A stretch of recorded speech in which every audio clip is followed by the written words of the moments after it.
পাখিগুলিকে তাড়ানোর জন্য, দূরীভূত করার জন্য আমাদেরকে কি করতে হবে? না এই যে হরিনাম, এই যে কীর্তনের আসর, এখানে এসে আমরা যদি দুটি বাহু তুলে করতালি দিয়ে হরিনাম করি, তাহলে আমাদের মন যেন পবিত্র হয়ে যাবে। তাই সকলে মিলে দুটি বাহু তুলে আমরা হরিনাম করব এবং রাধারাম গাইতে গাইতে বৃন্দাবনে যাব। রাধা রাধা রাধা বলো ওরে মন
আছে।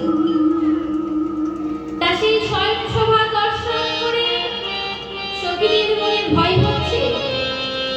এক সখী আর এক সখীকে বলা বলি হচ্ছে, সখীরে দেখ দেখ, ওই দেখ নিষ্ঠুর দিবাকর মনে হচ্ছে এবার উদিত হতে চলেছে, আমাদের বেশি অবসান হতে চলেছে, এবার তো আমাদেরকে বাড়ি ফিরে যেতে হবে। আমরা প্রাণ ও মধুর বাঁশির ধ্বনি শুনে সকলে মিলে এসেছিলাম সেই গভীর রাতে, এবার তো সেই রাত্রি শেষ হতে চলেছে, আমাদেরকে বাড়ি ফিরে যেতে হবে।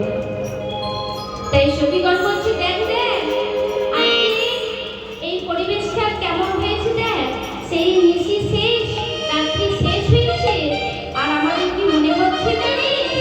আমার মনে হচ্ছে আজ দশ দেশ নিরমল গেল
আমরা এক কাজ করি, আমরা নিজেরা রাধা গোবিন্দকে জাগাবো না, রাধা গোবিন্দের জাগানো বা তাদের ঘুম ভাঙানো সেটা তো অপরাধ, তাই এই অপরাধ আমরা নিজে করবো না, তবে যাতে ঘুম ভেঙে যায় বা কারোর অপরাধ না হয় আমরা সেই চেষ্টা করব।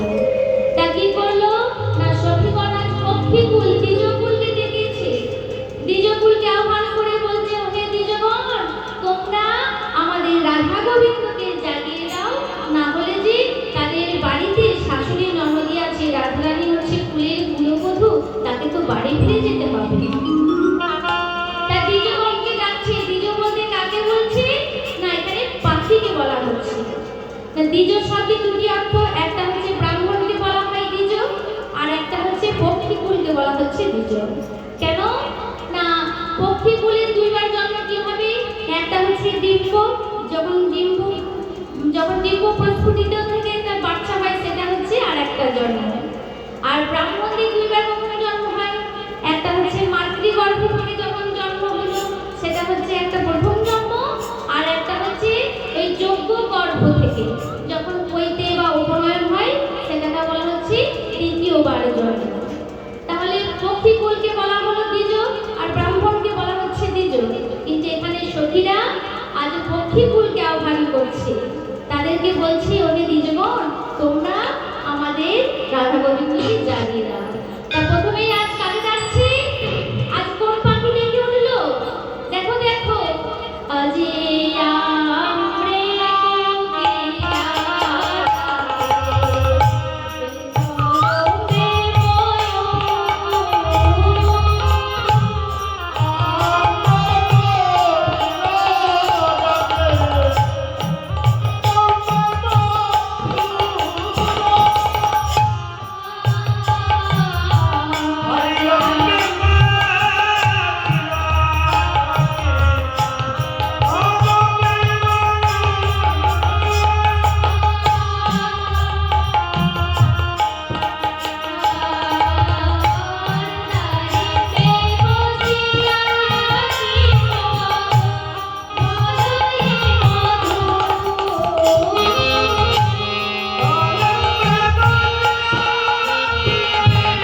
করব।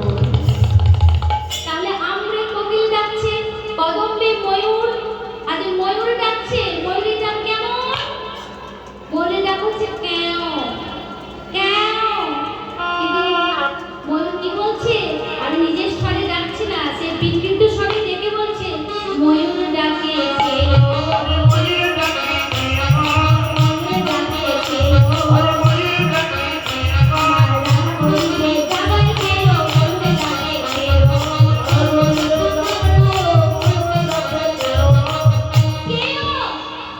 কেও, এমনভাবে অলক্ষণের ডাক ডাকছে, এমনভাবে কুলক্ষণের ডাক ডাকছে কেও। যখন কোকিল বলছে না না ময়ূর, আমি অলক্ষণের কথা বলছি না, আমি কুহ বলেছি ঠিকই, কিন্তু আমি অন্ধকারকে আহ্বান করে বলেছি যাতে অন্ধকার থাকলে আমরা গোবিন্দ পদম দর্শন করতে পারি। তাহলে আমরা কোকিল ডাকলো কদম্বে ময়ূর। এবার দারিদ্র্য বৃক্ষ থেকে আজ পিক, পিক হচ্ছে একটা ছোট পাখি, সে পিক আজ কি বলে উঠলো? পিক বলে তোমরা গোল করো না,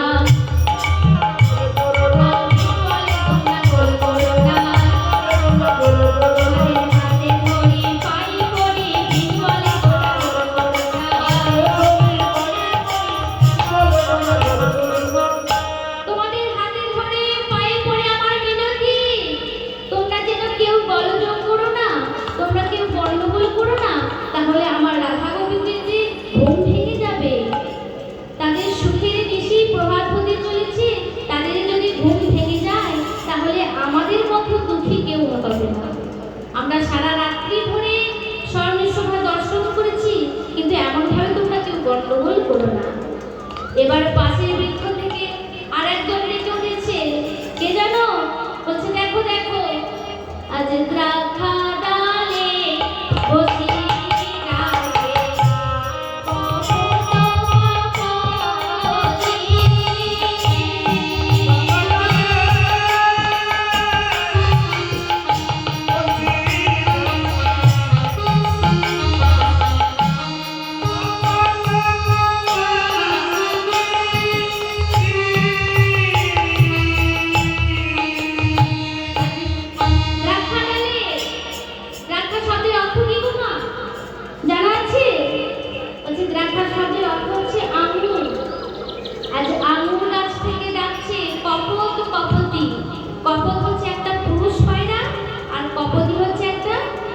নারী পায়রা।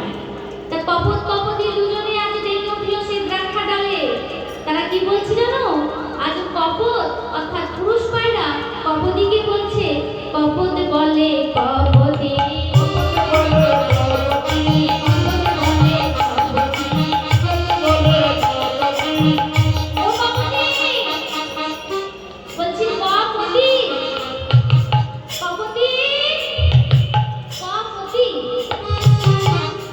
কপতিকে বলছে ও কপতি তোমার কয়টা পতি? একটা পুরুষ পায়রা নারী পায়রাকে জিজ্ঞেস করছে ও কপতি তোমার কয়টা পতি? কি গো মা, আপনাদের সবার কয়টা করে পতি? দুটো। সবাই জেনে নেন ওই মায়ের দুটো পতি আছে, ঠিক আছে? সবাই কিন্তু জেনে গেল। ও মা আপনাদের? ওই মায়ের 5টা পতি আছে। কপতি কপতি আর কপটকে কি উত্তর দিচ্ছে জানো? বলছে শোনো শোনো, বলছে আমি তো বললাম সতী নারী, এই জগতে যত সতী নারী আছে তাদের কয়টা করে পতি জানো? বলে সতী নারীর দুইটা পতি,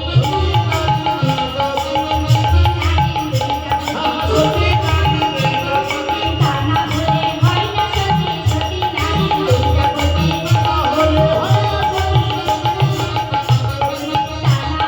হয় না সতী, সতী নারীর দুইটা পতি।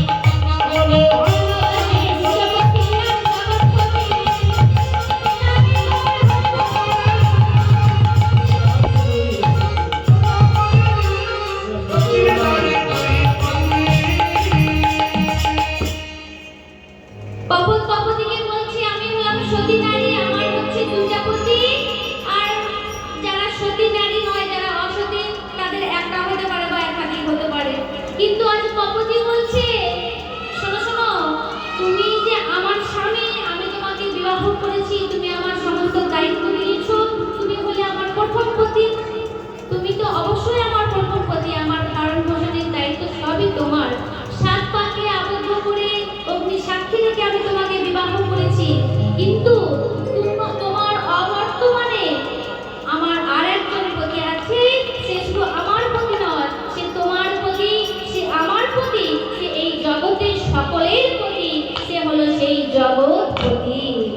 জয় গৌর হরি বল হরি বল।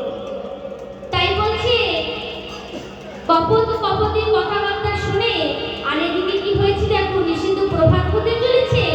তাই আজ তারা গণ সহিতে এলো, কালো তারাপতি।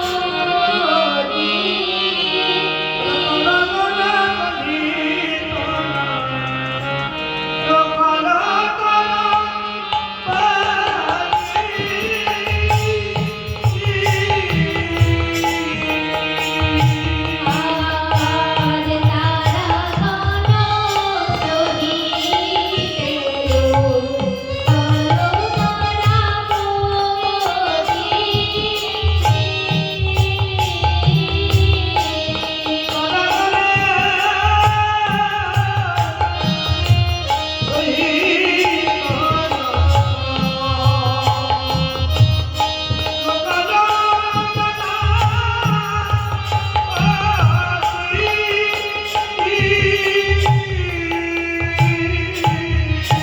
দেখো দেখো যে তারাপতি আজ লোকাবলো রে, তারাপতি আজ লোকাবলো রে, তারাগণকে সঙ্গে লয়ে তারাপতি আজ লোকাবলো রে।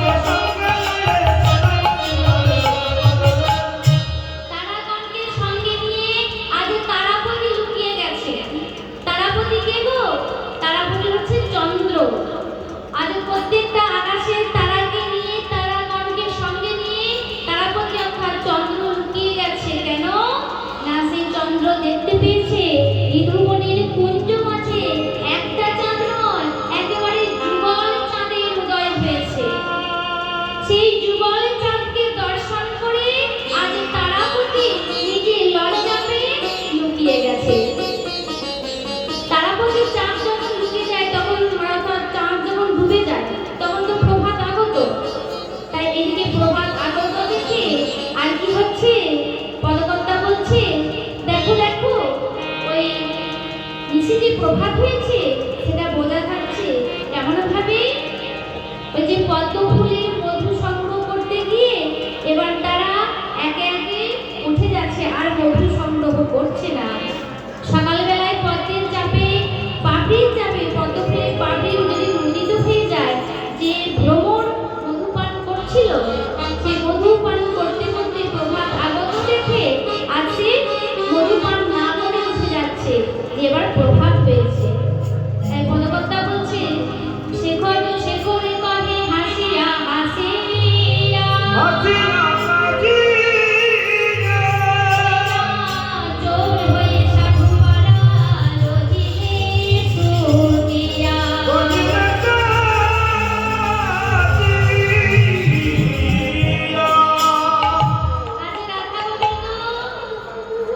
রাধা গোবিন্দ দুজনে আজকে শয়নে আছে। আমার গোবিন্দকে সকলেই তো বলে বাবা, তাই না? বলছে সবাই বলে চোর, তাই তো? ব্রজের প্রশিক্ষণ নবনী চৌরম, শ্যামল কান্তি চৌরম, ব্রজ গোপীনাথ বিপুলস্য চৌরম, শ্রী রাধিকার বিকালস্য চৌরম। তো গোবিন্দ আমার কত কি তো চুরি করেছে। তাই সকলে বলছে আজকে ওই যে চোরের শিরোমণি চতুর কানায় আজ এমন ভাবে শুয়ে আছে, দেখে মনে হচ্ছে যেন সাধু হয়ে গেছে। কি গো মা, যদি কথায় আছে না, সৎসঙ্গে স্বর্গবাস আর অসৎ সঙ্গে সর্বনাশ, তাই তো? সাধু সঙ্গ সর্বশাস্ত্রে কয় লওয়া মাত্র সাধু সঙ্গ কৃষ্ণ প্রাপ্তি হয়। বল হরি বল হরি বল। যদি সঙ্গটা ভালো হয়, যদি সঙ্গের মানুষটা ভালো হয়, তাহলে দেখবে যে অসৎ, যে চোর, যে সদা সর্বদাই খারাপ আচরণ করে, সেও কিন্তু একদিন সাধু হয়ে যায়, তার আচরণ ভালো হয়ে যায়। তার যে রাই সাধুর সঙ্গ পেয়েছে আমার গোবিন্দ চোর, রাই সাধুর সঙ্গ করে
ওষুধ তৈরি করে দেওয়া যায় তাহলেই লক্ষণ আবার প্রাণে বাঁচবে, প্রাণ ফিরে পাবে।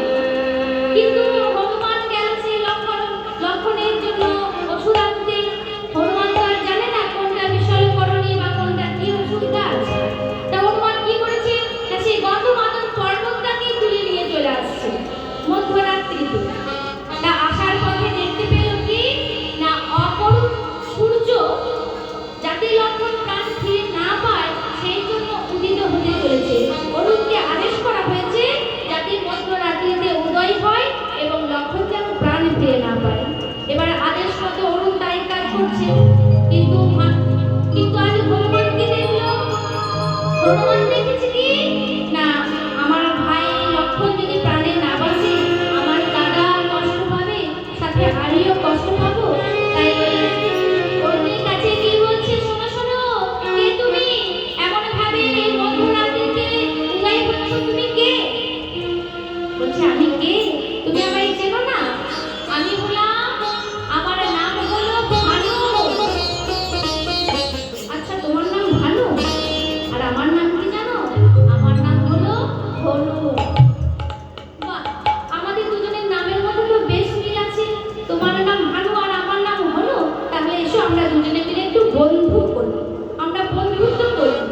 এই বলে যেই না আলিঙ্গন করেছে, অমনি হনুমান করেছে কি, না ওই ভানুকে আজ বগল দাবা করেছে, বগলের মধ্যে চেপে ধরেছে।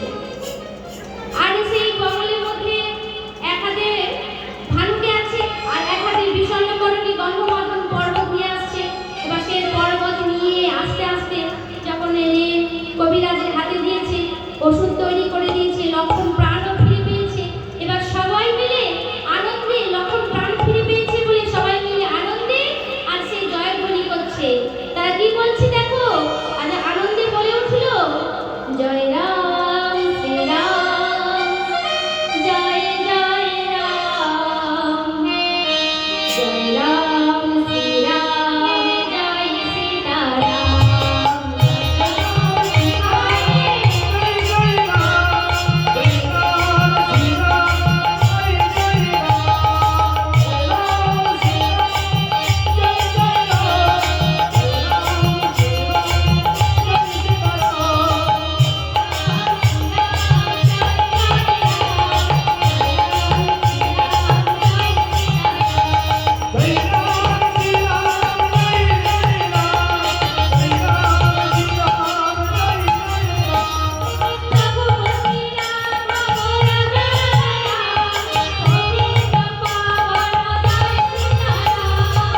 Oh,